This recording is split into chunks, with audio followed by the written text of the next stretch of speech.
Casey, I wanted to talk to you about positivity, because you've been through a lot. For starters, people will notice that you've got a wheelchair here and you're a paraplegic. Tell us a little bit about how all this has come about. So I used to race motocross growing up. So me and my sisters raced, and we loved it. And then when I was 25, I was racing at Taupo, and I had a bad feeling about the day, to be honest. And then, in practice, I went over second lap, I went over a jump, and I landed on my neck and head kind of thing. So I, broke my back straight away, and I knew... that it was bad, pretty much. Like, I couldn't feel anything from, like, when I came around. And then, from then, pretty much everyone's told me that I'd never walk again. And, Yeah. So you are a paraplegic, is that right? Yes. Yeah. So I'm paralysed from the chest down. Yeah. And Billy is making your chest and everything upwards really work at the moment. This is great. And that means, obviously it's life in a wheelchair for you, but that hasn't stopped you from doing all sorts of stuff like becoming a mum. Yeah, so pretty much, after my accident, everyone told me that I was never going to walk again, and I had to learn to be independent in my wheelchair. But for me, that kind of wasn't enough. I wanted more.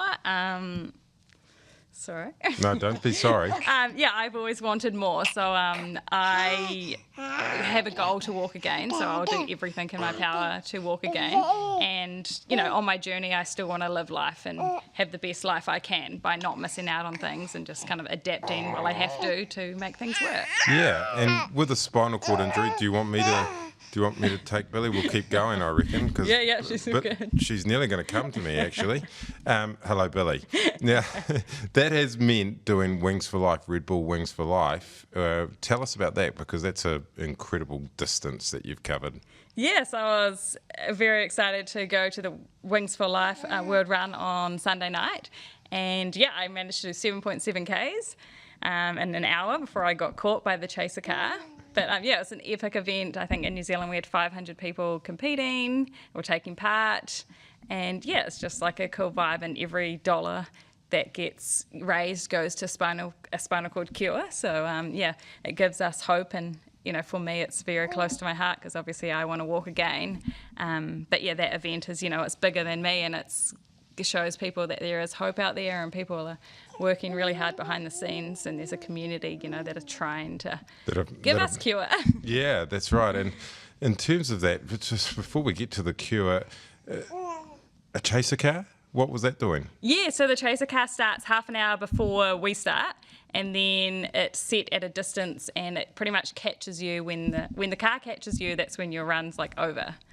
So and it's cool because it's all done by app, so you can do it anywhere in the world. If you don't take part in like a one that's set up locally, you can do it from your phone, and it tells you, I'm coming, I'm 500 metres behind you. So it's quite cool. And in terms of walking again, in terms of a cure for spinal cord injury, there is hope out there? Yeah, for sure. And I think that's the main thing, like you've got to have a positive attitude and push yourself. And the world's, things are changing, technology's changing, there's so much research going into things. So you just got to keep going. Like, if you just sit there and you can't get anything by doing nothing. So, Yeah, and is that what keeps you going as well? The thought of a hope, or the belief in a hope, or the very real belief? I think it's pretty real. Like, if you want something bad enough, you will get it. And if you work hard, you've got to, work extremely hard to get what you want. But I think I know like times are changing, and there's so much research coming out, and I'm following like all the latest research and doing like the right things currently. So because you recently got into a walker, didn't you?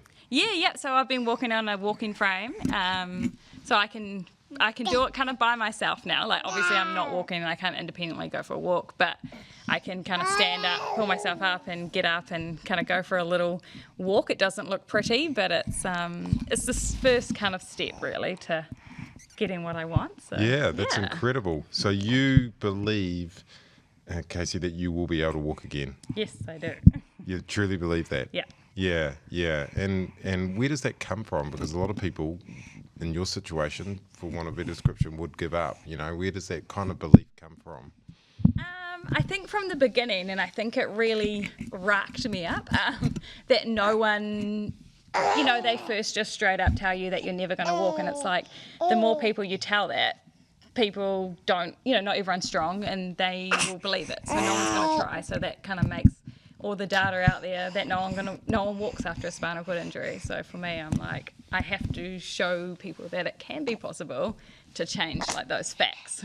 Yeah. And I like to prove people wrong. Yeah. And on that, that's where a lot of your motivation comes from, which is proving people wrong. So what is your message to everybody else out there who will look at this? What is your message of positivity to other Kiwis?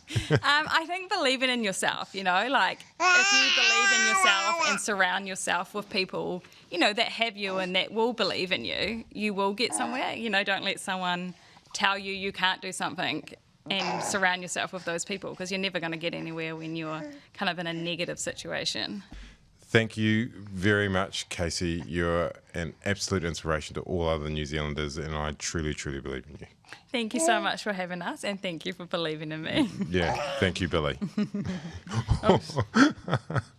That was good.